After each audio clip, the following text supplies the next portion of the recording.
Hello friends, আজকে আমি চলে এসেছি একটা নাস্তা রেসিপি নিয়ে। ছোটো থেকে বড় সবাই পছন্দ করবে। আজকে আমি মেয়েদের নাস্তার জন্য বানাচ্ছিলাম, টিফিনে দেওয়ার জন্য। তো চলো তোমার সাথে শেয়ার করছি কী কী নিয়েছি আমি নাস্তাটা বানানোর জন্য। নিয়েছি এখানে গাজর কুচি, পেঁয়াজ কুচি, ডিম আর লঙ্কা কুচি নিয়েছি। আর দিয়ে দেবো নুন আর একটু চিনি দিয়ে দেবো। নুন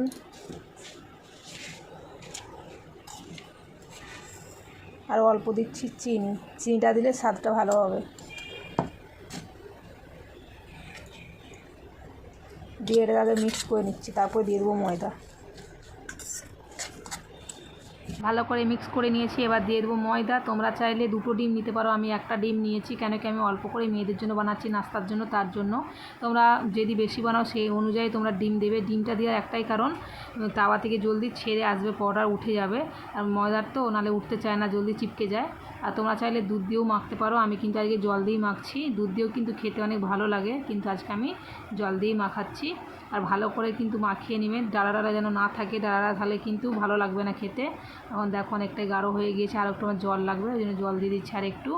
ভালো করে মিক্স করে নেব। আর তোমরা চাইলে হাতে করেও কিন্তু এটা মিক্স করতে পারো, কিন্তু হাতে করে এই কারণেই করিনি আমি, কেন কি ডিম দেওয়া আছে তো তার জন্য গন্ধ ছাড়বে, আর লঙ্কাও দিয়ে আছে জ্বালা করবে, তার জন্য আমি ওই জন্য ডাবুতি করে নিচ্ছি, মানে মাখিয়ে নিচ্ছি।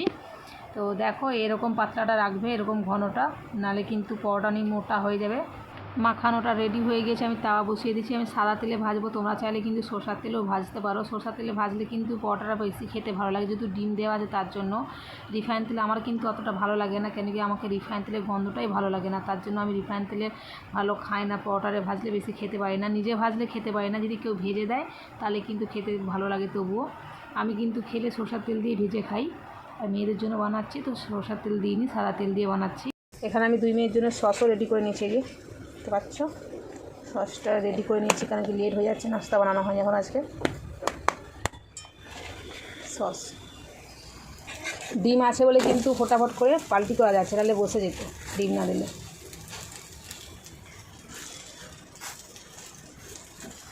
আচ্ছা, কত সুন্দর কালার এসেছে। গ্যাসটাকে বাড়িয়ে দিলে কী হবে, ভালো করে ভাজা হবে না, কাঁচা কাঁচা হয়ে যাবে ভিতরটা, ময়দা তো, ওই জন্য গ্যাসটাকে অল্প করে ভাজছি, টাইম লাগছে ওই জন্য।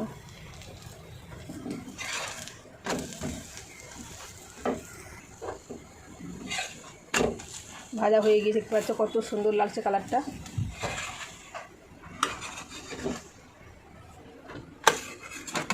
তো ফ্রেন্ডস, তোমরা আমার একবার কথা শুনে একবার বানিয়ে খেয়ে দেখবে। ডিম পরোটা তো অনেকেই তো বানিয়েছে, এরকম ডিম দিয়ে একসাথে মাখলে কী হয়, ডিমটা কম লাগে পরোটা, আর খেতেও ভালো লাগে, অনেক সফট হয়।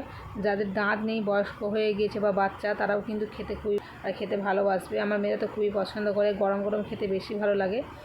আর অমনি ডিম পরোটা বানালে কিন্তু ডিম বেশি লাগে, আর এইভাবে ডিম ভেঙে বানালে কিন্তু ময়দার সাথে মাখিয়ে কিন্তু কম ডিম লাগে। তোমরা চাইলে কিন্তু আটা দিয়েও বানাতে পারো।